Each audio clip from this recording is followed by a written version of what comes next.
স্থানীয় সময় সোমবার উত্তর কোরিয়ার একটি নির্মাণাধীন স্মৃতিসৌধ পরিদর্শন করেন উত্তর কোরিয়ার সর্বোচ্চ নেতা কিম জং উন। গাছ রোপণ, মাটি ফেলা নিয়ে নির্দেশনা দিতে দেখা যায় কিমকে। সঙ্গে ছিলেন কন্যা জু এ এবং স্ত্রী রি সল জু। ইউক্রেন যুদ্ধে নিহত উত্তর কোরীয় সেনাদের স্মরণে নির্মাণ করা হচ্ছে এই স্মৃতিসৌধ। এই কার্যক্রমের মাধ্যমে রাশিয়ার সঙ্গে প্রতিরক্ষা চুক্তির আওতায় ইউক্রেন যুদ্ধে পাঠানো সেনাদের নিঃশর্ত আত্মত্যাগকে তুলে ধরেছে পিয়ংইয়ং। দেশটির প্রকাশিত এক প্রতিবেদনে বলা হয়, 2024 সালে রাশিয়ার সঙ্গে পারস্পরিক প্রতিরক্ষা চুক্তির আওতায় উত্তর কোরিয়া প্রায় 14,000 সেনা ইউক্রেন যুদ্ধে পাঠায়। কিম জং উন নিহতদের নিঃসংকোচ আত্মত্যাগী বীর আখ্যা দেন। বলেন, দলের অনুগত এমন বাহিনীকে কেউ পরাজিত করতে পারে না।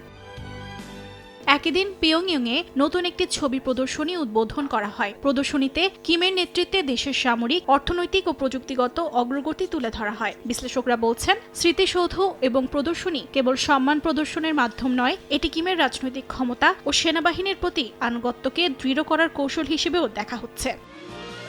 অর্জিতা শেহজিন, সময় সংবাদ।